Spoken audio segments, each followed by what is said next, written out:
Es martes, es 2 de septiembre de 2025 y este es el séptimo podcast diario de Quinótico desde la Mostra de Venecia. Comenzamos. Y comenzamos desde el estudio de Fred Film Radio saludando a Dani Mantilla. Buenas tardes. Buenas tardes. ¿Cómo estás? Pues yo encantado porque creo que ha sido un día muy interesante en la competición de la sección oficial y que va a dejar aquí cosas que debatir y comentar. Venga, pasamos micro. María Guerra, buenas tardes. Hola, ¿qué tal? ¿Cómo vas? Es verdad, ha sido un día. Yo he empezado en una casa llena de dinamita y luego en una película sobre un vacío existencial. Y ha sido, ¿verdad, Janina, que estábamos sentadas juntas y ha sido como pasar del infierno al, no sé si al cielo, porque no existe cielo para Camille. Yo he ido al revés, del vacío a la explosión. O sea, que es un viaje completamente diferente. Janina Pérez Arias, buenas tardes. Hola, ¿qué tal? ¿Cómo vas? Bueno, sobreviviendo a esta hora muy bien, ya todo ha pasado, pero la sensación que nos dejó la película de las 8:30 de la mañana de una casa llena de dinamitas no me la va a quitar más nadie. O sea, ahí estoy todavía temblando. Janina llorica porque dice sobreviviendo hasta ahora, pero es que ayer se fue de fiesta. ¿Es así o no? Bueno, no fue un fiestorro, fue este tipo de eventos que le llaman fiesta, pero no lo es. No, o sea, solo era en Venecia con música, comida y bebida, pero no era una fiesta. La música no, era solamente un evento. Comida y bebida y estaba y la Roca. Y estaba La Roca, estaba Seth Rogen por allí revoloteando entre la gente normal. Que se ha confirmado que está en Venecia investigando para la segunda temporada de The Studio, cosa que es maravillosa. Que Matías se paró a saludarle el otro día y Seth Rogen le hizo un poco la cobra, pero bueno, pobre Matías. Alejandra Musi, buenas tardes. Buenas tardes. ¿Cómo estás? Bien, bien. Yo sobreviviendo por a los mexicanos, porque tuvimos por aquí a Guillermo, a Alfonso, ¿no? Tal, que además vienen siempre juntos, amigos, tal, charolastras. Entonces, ya espero que estén en su siguiente festival. Los quiero mucho, pero me hacen trabajar un montón. No sé a qué. Bueno, está bien, está bien. Pues venga, hagamos vuestro recorrido de la mañana, que es el de ir de la explosión al vacío.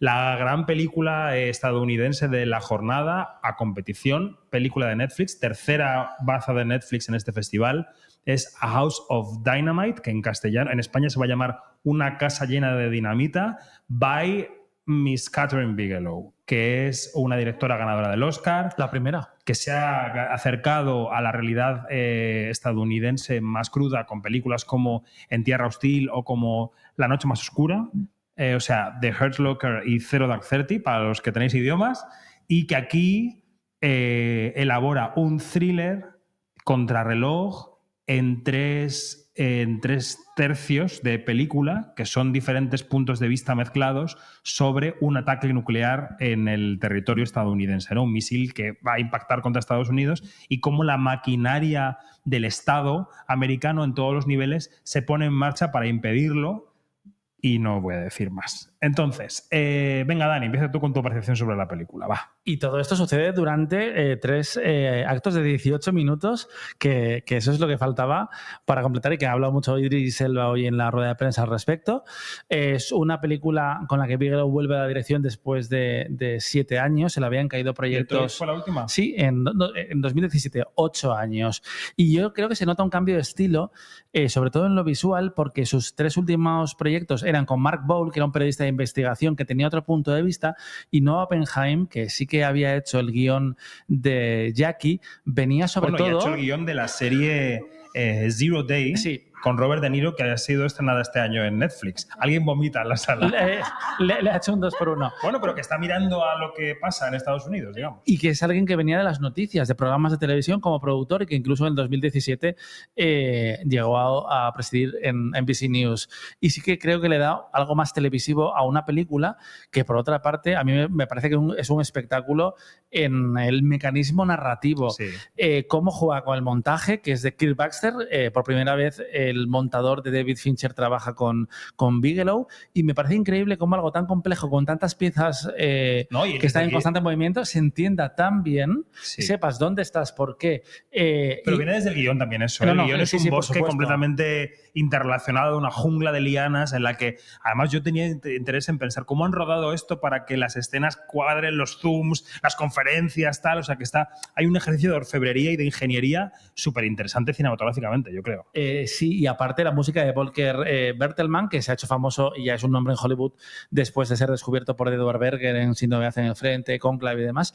Y creo que lo cinematográfico no es cuestionable en absoluto. Donde puede entrar un mayor debate es en la mirada política, que yo creo que es un poco demasiado corta por parte de Catherine Bigelow y que está muy pasada por el filtro del ensimismamiento americano, que siempre es total. Hay un momento donde se permite un pequeño chiste de la película, que es muy intensa, es muy entretenida y muy dramática, cuando dice, igual esto es como en el 83, cuando en Rusia confundieron unos pájaros por un artefacto nuclear.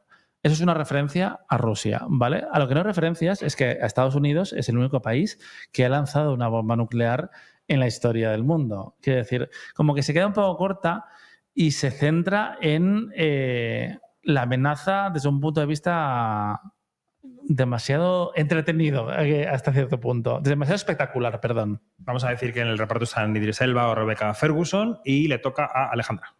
Como buena conocedora de la realidad sobre el terreno. Me encanta cómo David puede encontrar como unas metáforas, hablarlo de una jungla llena de lianas, es que me ha encantado, te lo juro. Lo he dicho a él en la entrevista que hemos tenido aquí, digo, tu guión es un bosque lleno de... Y digo, ¿cómo lo has plantado? ¿No? Y el tío se ha ido por otro lado, pero en fin. Claro, siempre, claro. Los periodistas siempre estamos llenos de respuestas frustradas que nunca recibimos. Pero, Alejandra, que se lo digan a María. Alejandra. A mí la verdad es que soy, y lo sabéis, soy muy crítica con todo el cine americano y con todas las temáticas, porque siempre cuando eres más cercano, pues eres más crítico y viviendo 15 años allí, la verdad es que te da tiempo de creerte la película y después no creerte nada. Y entonces a mí esta película me ha encantado por eso, porque creo que es verdad que se mira mucho el ombligo, pero es que así son los americanos. O sea, los americanos no están preocupados por Europa ni preocupados por lo que pasa en otros lados, están preocupados por cómo todo lo de alrededor los puede afectar, cómo se van a proteger por si acaso, qué es lo que tienen que hacer para ser la gran maquinaria del mundo. Y entonces entiendes muchas cosas. Una, que es una gran mercadotecnia, o sea, el americano vive, y por eso son los mejores maestros para el show y para el entretenimiento, son los que más puesta en escena saben poner. O sea, tú ves pasar a Trump llegando a su casa en Nueva York y parece que, madre mía, está llegando, yo qué sé, el extraterrestre que va a venir a salvar el planeta, o sea, y sea quien sea. Entonces tienen esa parte de protocolo y de tal, de montar un gran show. Y yo creo que eso Catherine lo hace fenomenal, porque te muestra una burocracia y una serie de protocolos y de instituciones muy bien hechas, muy majestuosas, que te hacen sentir que estás protegido, que claro, que si no te salvan los americanos, ¿quién te va a salvar de una gran amenaza nuclear? Que si son los americanos los que no paran un misil, estamos perdidos. Pero es que yo me quedo también con esa idea, Alejandra, porque yo que soy súper de procesos, que me encantan las películas de cómo se hacen las cosas, he pensado, pues es que lo han pensado todo, es que si realmente se les ha escapado un misil, es que no hay salvación. Es que nos vamos al carajo, pues es que literalmente. No, yo lo que he sentido es lo que a mí me ha pasado, incluso llamando a querer cancelar tu suscripción del teléfono, y es que si te sales del A, B, C, D, si pasa A, vamos a hacer B, si pasa B, vamos a hacer D, y si te sales de eso, el sistema colapsa. Ajá. Porque no hay algo más abajo, y entonces ahí te metes en el sentido común loco, paranoico, también teorías de la conspiración de, y si lo que me dicen no es lo que me dicen, y si me están engañando para entonces, y si nosotros que éramos los mejores y tal, nos llegan a herir, que creo que es un poco lo que pasó en el 11 de septiembre, que nadie se podía creer que hubieran podido vulnerar así el estado de seguridad, y sin embargo, viviendo dentro te das cuenta que son súper frágiles, y creo que eso es lo valiente de la película de Catherine, que también te hace ver que el imperio, el que nos creíamos el imperio durante muchos años, está muy cerca de ya no ser ni tan creíble, ni tan invencible, ni ver las guerras siempre desde fuera, porque esa es otra sensación que he tenido. Estados Unidos siempre ve las guerras afuera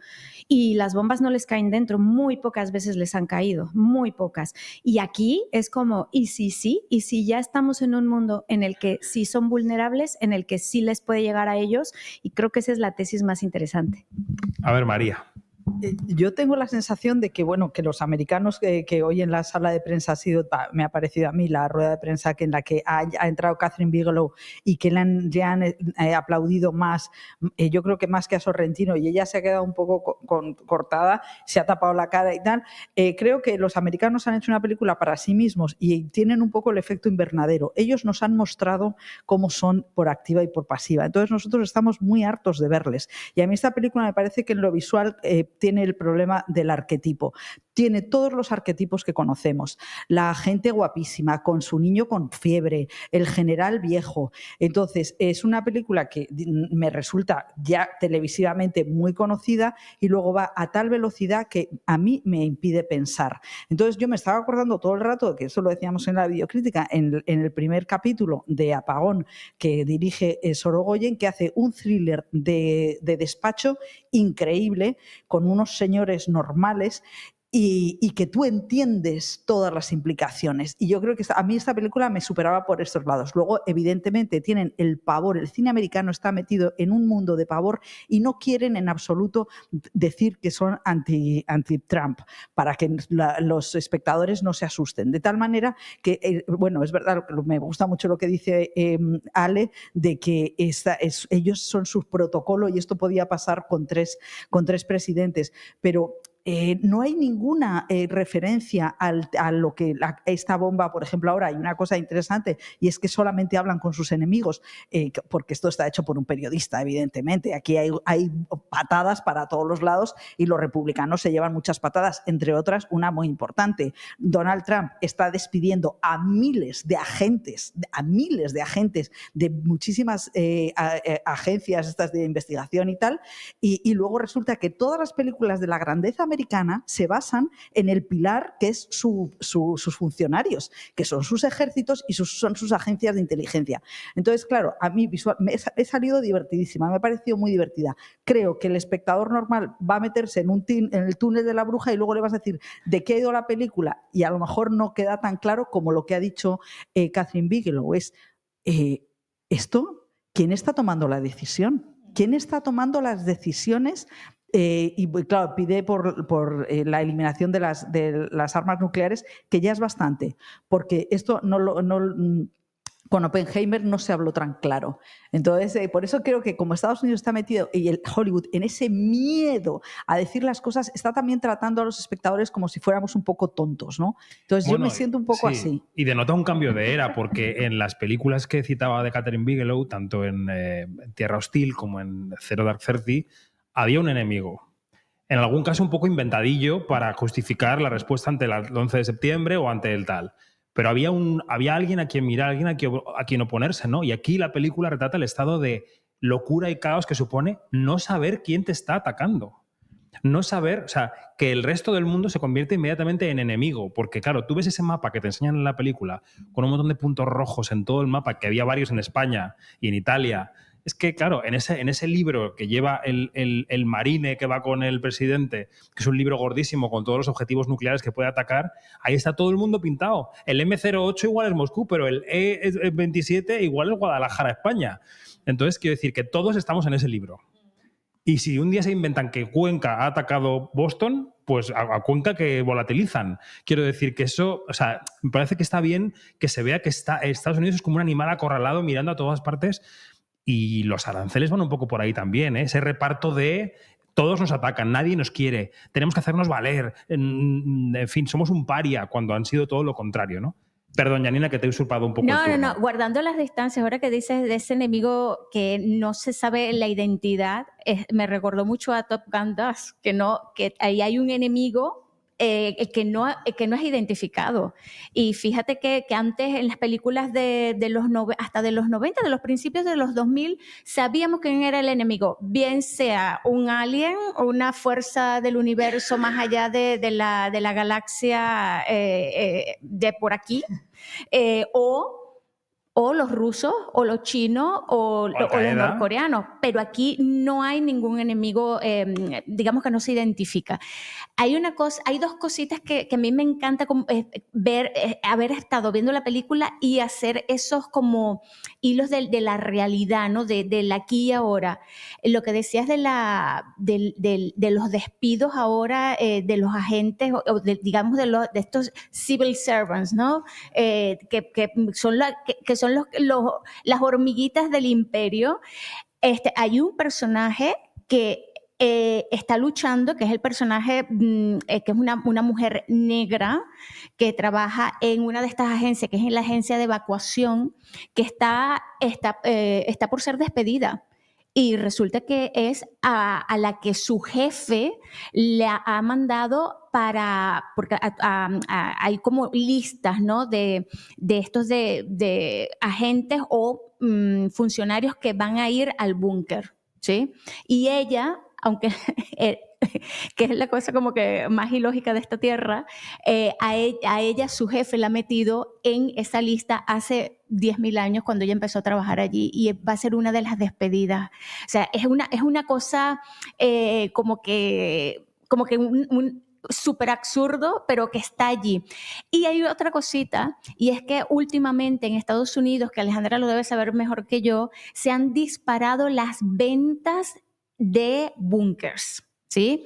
Es ahorita una de las cosas, el número 1 de la venta de búnkers. Antes eran los carros blindados o los coches blindados, ahora es los búnkers de cualquier tipo. Es ahora mismo, bueno, hay de todo, ¿no? Y claro, esto es por ese miedo que no se ha acabado. Y me recordó mucho aquella frase del mago de Kremlin que dice, ellos pensaban que nosotros hemos perdido, pero tampoco es que ellos han ganado.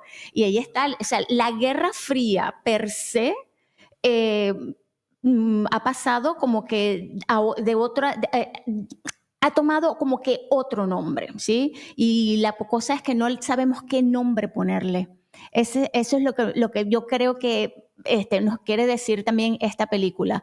Me gusta mucho la lectura esta, o digamos la puesta en escena, recuerda a Kurosawa, que también como que esos diferentes puntos de vista cuando descubrimos quién es el presidente actual de los Estados Unidos, que es un negrón bello como Idris Elba, hay que decirlo. ¿Sí? Bueno. Y me recordó mucho una escena en particular que él está cuando el conflicto revienta, él está en una situación de el presidente que va a hacer alguna cosita nice. A una escuela, sí. Sí, y fue Bush como Bush, exactamente, fue ese momento Bush, y claro, esto no es una cosa del guión, no estaba leyendo el libro al revés, estaba cumpliendo su función, y bueno, me parece una gran película.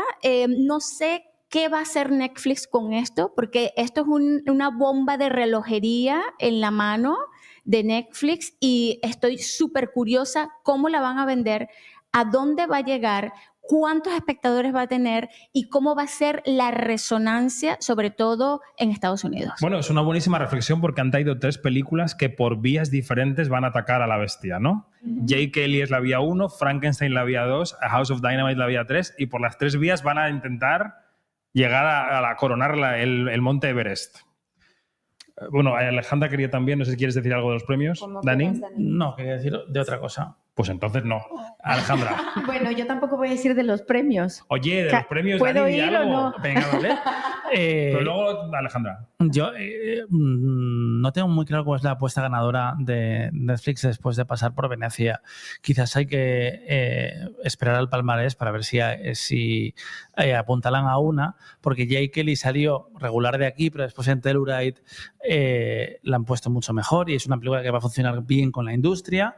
Frankenstein luego va a tener un montón de categorías a priori, porque al menos en lo técnico y artístico es muy impresionante, y Bigelow yo creo que va a apelar a suficiente número de espectadores, porque es una película que Matías lo decía antes, que no ha podido venir y me ha pedido que diga que es una propuesta reaccionaria, pero bueno, que lo explique él en otro momento. Sí. Y una peli de padres. ¿Y qué hay en la academia? Pues padres a millones. Y luego hablaba antes eso del montaje del sonido, de la música. No, ni hace falta. Es que pero yo creo que lo importante es el funcionario. Me da a mí de las tres. Sí, digo, de ver el votante de los Oscar con la familia esta Navidad en el Link, es Frankenstein. Tengo la impresión. La ligera para ver Navidad, yo creo que es la de Jake ver la Kelly. tarde de Navidad, creo que es Frankenstein. Jake Kelly también, pero es una cosa muchísimo más blandita. Pero de todas formas, la duda que planteaba Janina, creo que esta película debería ser un gran éxito de público en Netflix, sobre todo en Estados Unidos, pero también fuera, porque el high concept que plantea es increíble. ¿Qué pasaría si llega Paradise como referencia, por cierto? Pero una cosa que yo creo que han hecho muy bien hoy en la rueda de prensa es que han centrado todo en el peligro nuclear, en que hay 9 países del mundo que tienen armas nucleares y que se puede destruir el planeta varias veces. La película es que está escrita por un periodista de política que sabe perfectamente todo. Y entonces la película, lo que a mí me cabrea es que tiene un rosario de temas que los ha ido pim, pim, pim, pim, pim, a toda velocidad, y ellos han elegido el enfoque de esto es un desastre, pero quitándose toda la responsabilidad que decía Ale. Y yo creo que si apuntan a esa posibilidad de pedimos cautela a nuestros políticos, me parece súper inteligente, y yo creo que por ahí sí que podría ser una venta a Netflix y no ponerse, como me pongo yo, como una hiena porque no hablan de... ¿Sabes? Hay una cosa de tu argumentario que no estoy de acuerdo, María, y es lo de que no da tiempo a pensar. Es que creo que la película no te permite pensar porque te está metiendo una olla contra el reloj en la piel de los políticos que no pueden pensar. Claro, tú piensas...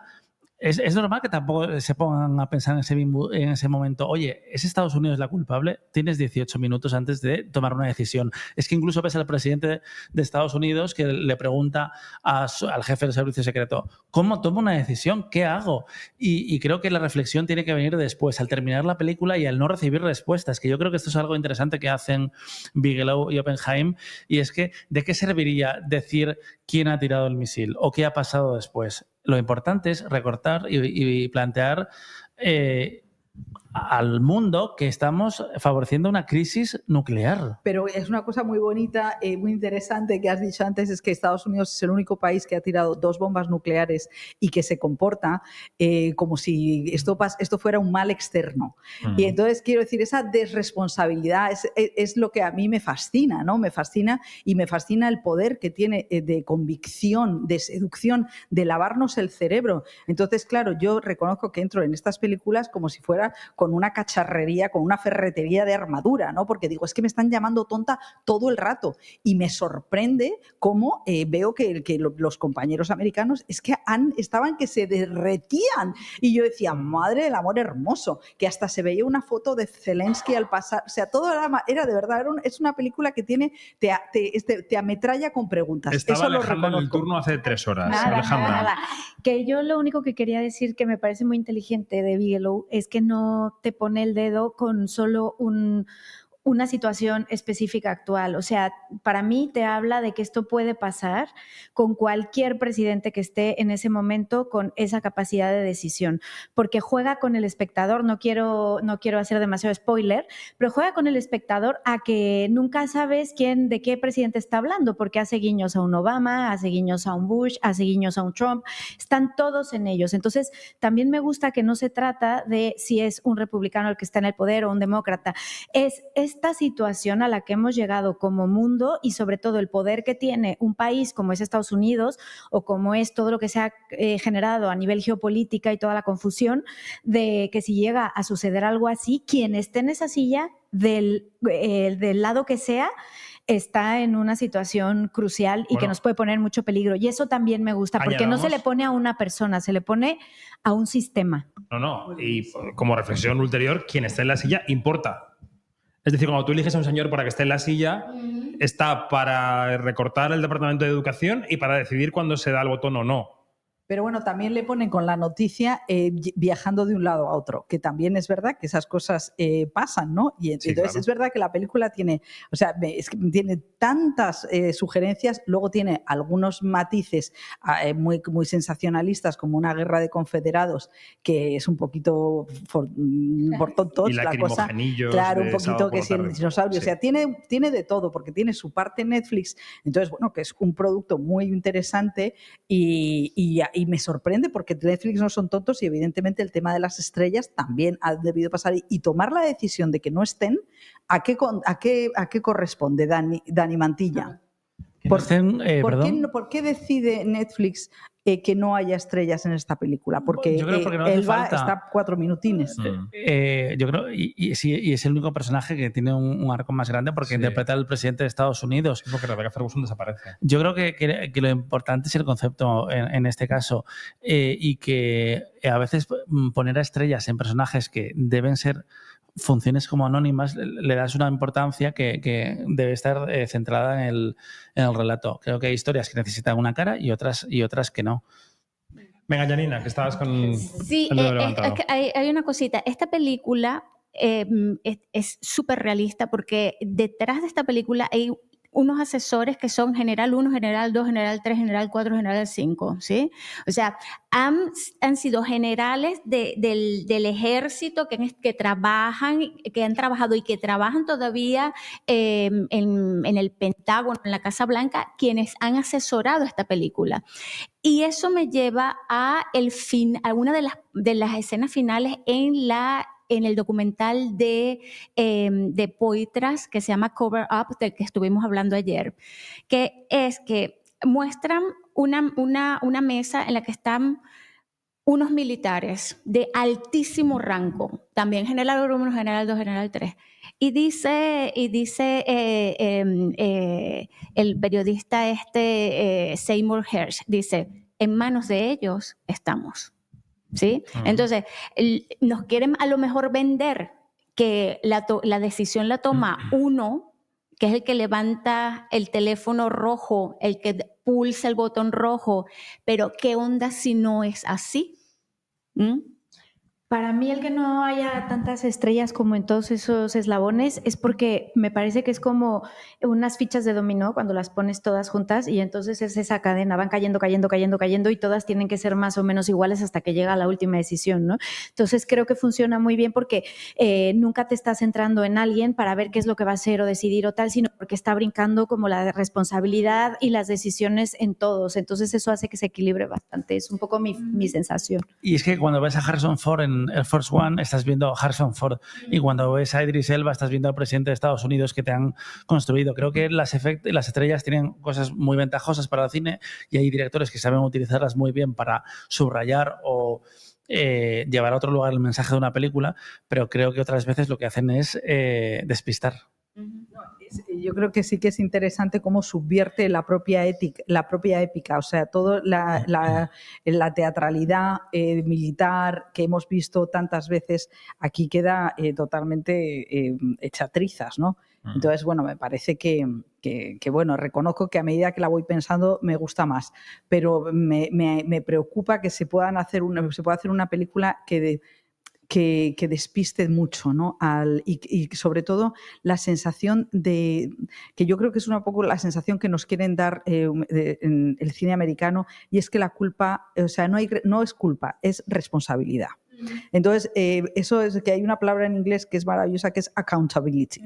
Y a mí me parece que en las películas últimas que vemos... Rendición de cuentas. Claro, ¿quién rinde cuentas? ¿No? Entonces, a mí me enfada un poco eso, ¿no? El que nos tenemos que comer, el que no hay una rendición de cuentas y tal. Mira, entonces, bueno, por eso a mí me encantan los festivales, me parece que los festivales nos sirven para reflexionar el momento, y en este festival hay que reconocer que ha habido 3 películas políticas interesantísimas, que es la de Sorrentino, ¿no? Que es como El buen presidente, y la de Kremlin y esta, ¿no? Entonces son películas que sí que están reflexionando sobre cómo se gestiona el poder Y esos son de los regalos que te dan los festivales, ¿no? Que es verdad que los artistas haciendo ficción siempre conectan con la realidad. Perdón por el rollo. No, vamos a avanzar, porque tenemos otra película del día que es El extranjero, L'Étranger, de François Ozon, que es el cineasta de la belleza. Claramente le encanta recorrer con su cámara los cuerpos turgentes y en este caso elige un clásico de la literatura que, como decía María viniendo hacia acá, no es particularmente disfrutable en lo, digamos, en el aspecto externo, pero aquí él le busca la vuelta estética para que El extranjero que pinta en pantalla sea una película muy disfrutable en lo visual. Está protagonizada por Benjamin Boisson, que es un rubiazo estupendo, que era el hijo el año pasado de Vincent Landon en aquella película de un hijo fascista en Francia, y que estaba también en Las ilusiones perdidas, y que aquí hace de ese personaje un poco para adentro, que es un personaje desilusionado con la vida, con la religión, con todo, y que más que andar vaga por las calles de Argel y bueno, se muere su madre, él acaba, no sé cuánto, bueno, habrá leído la gente el libro, pero bueno, él comete un asesinato y es el proceso de su juicio, su encarcelamiento, y como todo eso revela un estado mental, bueno, interesante, pero muy extremo, ¿no? ¿Quieres empezar tú, Jani? Bueno, puedo empezar con decir que no es necesario haberse leído el libro para entender la película, porque eso siempre como que espanta a la gente, ¿no? No, ¿por qué? Porque Ozon le da una lectura absolutamente diferente. Era lo que estábamos comentando al salir de la película, María y yo, porque María decía algo así como que es que algo así es lo que se tiene que hacer y ya está, ¿no? O sea, bueno, sí, porque yo creo que la película tiene que tener una entidad propia. Exacto. Entonces, yo estoy totalmente en desacuerdo con los autores que se quejan, ¿no? Como le pasaba a Javier Marías, que se enfadaba, se enfurruñaba.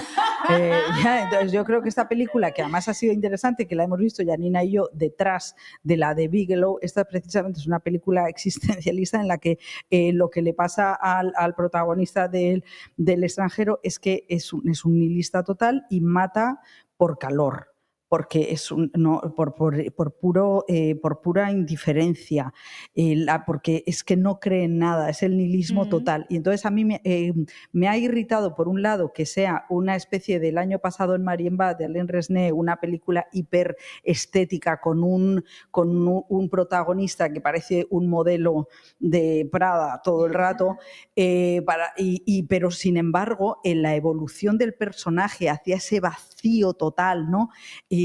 Totalmente desapegado de los sentimientos, todo le da igual, no le importa, entiende que la muerte no lleva a ninguna parte, sin ninguna creencia, sin emociones, pues la verdad es que te consigue arrastrar hasta allí. Entonces yo creo que en ese sentido es la función del cine.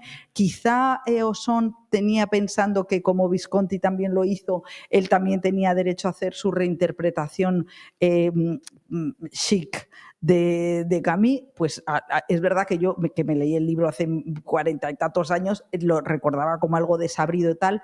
También es una Argelia en la que la reflexión, que sigue siendo totalmente actual, mata a un árabe y no pasa nada. Y se considera que matar a un árabe es menos que matar a un francés. Entonces, a mí, tal y como lo ha planteado, sí que me ha impactado, porque ves que esta Francia sigue así. Entonces sí, me parece una película notable y en realidad no has leído el libro, pero inmediatamente te dan ganas de volver a leerlo y de visitar a Camus. A mí me parece que la película es un poco tramposa, porque empieza como poniéndote en el contexto de Tánger y va desde Sí. De Argel, perdón. De Argel, y claro, teniendo en cuenta que es una colonia francesa, que yo no sé qué, todo lo que ha pasado y todo esto, ¿no? Ok, entonces empieza como que Argel, qué bonita, que yo no sé qué, y de repente te mete como imágenes de la resistencia, ¿sí? De esto que hemos visto hasta, o que lo seguimos viendo, porque todavía hay mucha trifulca a nivel político en esa parte del mundo. Y claro, tú piensas, ¿será que se va a meter por una parte política? Pero no, es que se centra en esa persona que está vacía, que mira sin ver, que ha crecido en esa colonia, en ese contexto, rodeado de una cultura. Y yo le decía a María, es como cuando tú tienes una prenda de vestir y tienes una perlita y esa perla nunca se termina de meter en la tela, sino que se queda allí como colgando. Así es este personaje. Y lo peor del caso es un personaje que no lo terminas de entender hasta que llega una escena espectacular que se desarrolla en la cárcel y allí es donde tú dices, este personaje lleva algo adentro. Claro, porque casi ¿sí? no habla en toda la película y ahí es cuando empieza a hablar, se explica, ¿no? Cuando hablas del cura, ¿no? De la escena con el cura. Y claro, es una película maravillosamente rodada, con una fotografía increíble, como Ozon sabe hacer sus cosas, ¿sí? Y lo interesante de Ozon es que no te hace una película igual que la otra, aunque esta podría, por el blanco y negro que tiene, podría estar ensartada con France, pero ni siquiera es el mismo blanco y negro porque usa otra paleta de blancos y negros. Entonces, claro, es un Ozon como él mismo lo sabe hacer, o sea, algo diferente. ¿Que me atrapó? Absolutamente no, pero tiene muchas cosas que yo puedo rescatar, claro que sí. Dani. Es que Ozon es una figura fascinante en el cine de autor, bueno, iba a decir europeo, pero mundial, que además yo conocí en los festivales, porque fui a San Sebastián como con 18 años y viví aquel año El Refugio, creo que se llamaba, y desde entonces siempre he tenido películas, porque casi todos los años estrena algo. En 2024 fue Cuando cae el otoño, que era una película bastante ingeniosa en su propuesta, original además, pero que era muy pobretona, y que en un año haya montado algo como El extranjero me ha sorprendido muchísimo. Yo no había leído el libro, no sabía por dónde iba. De hecho, la película empieza con un cebo, digamos, que él le llevan a la cárcel y le preguntan, ¿qué has hecho? He matado a un árabe.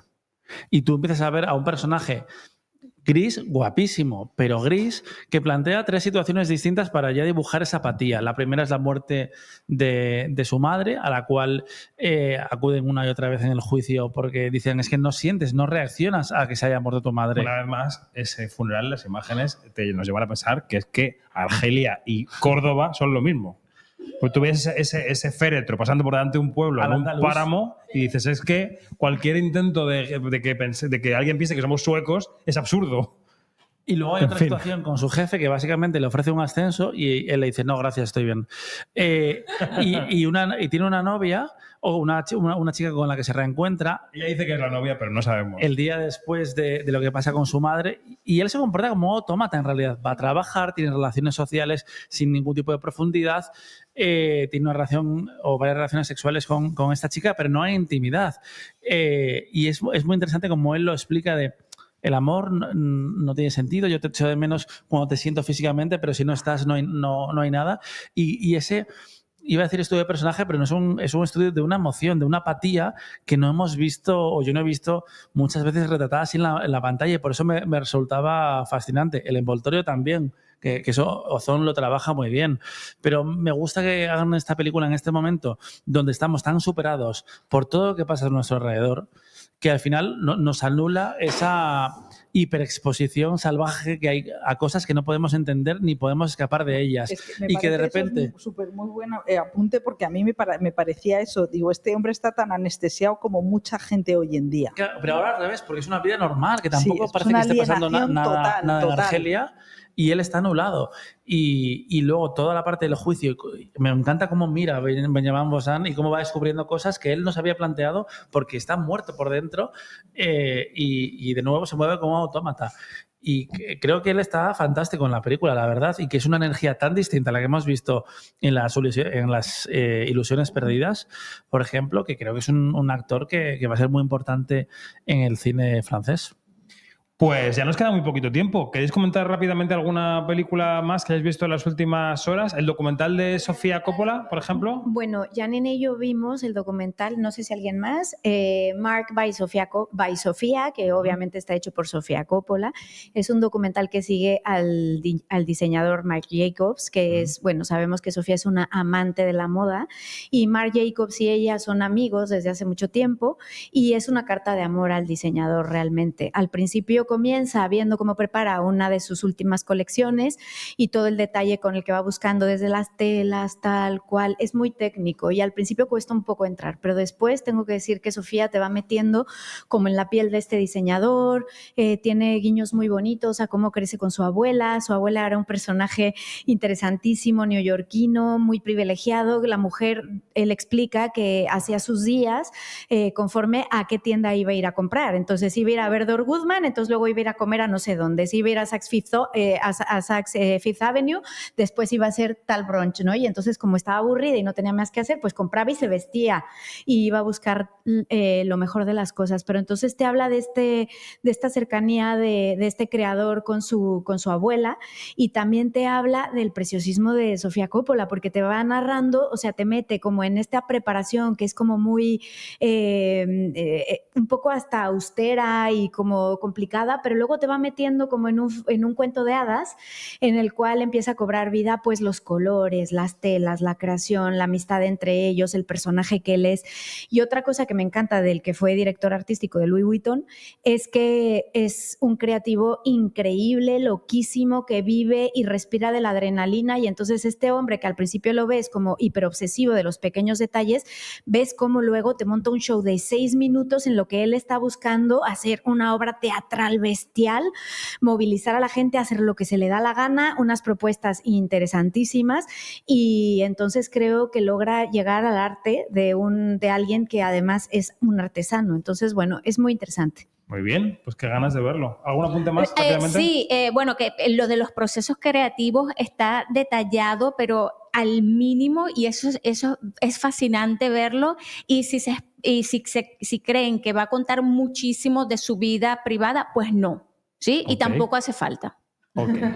Bueno, pues vamos a dejarlo aquí. Mañana será miércoles y mañana llega una de las que vienen con run run de favoritas para el palmarés, que es La voz de Hind, como se va a estrenar en España, The Voice of Hind Rajab, la película de Kauter Benjania que Túnez ha enviado a los Oscar y que aquí nos va a contar una historia que nos habla directamente del conflicto que está latente, que es, latente no, presente, que es Palestina. Así que mañana la comentaremos. María Guerra, Alejandra Musi, Janina Pérez Arias, Dani Mantilla, gracias. Adiós. Es todo. Más información en quinótico.es, primera con K y segunda con C, y en nuestras redes sociales donde somos Quinótico. Gracias. Fred Film Radio, gracias también. Adiós.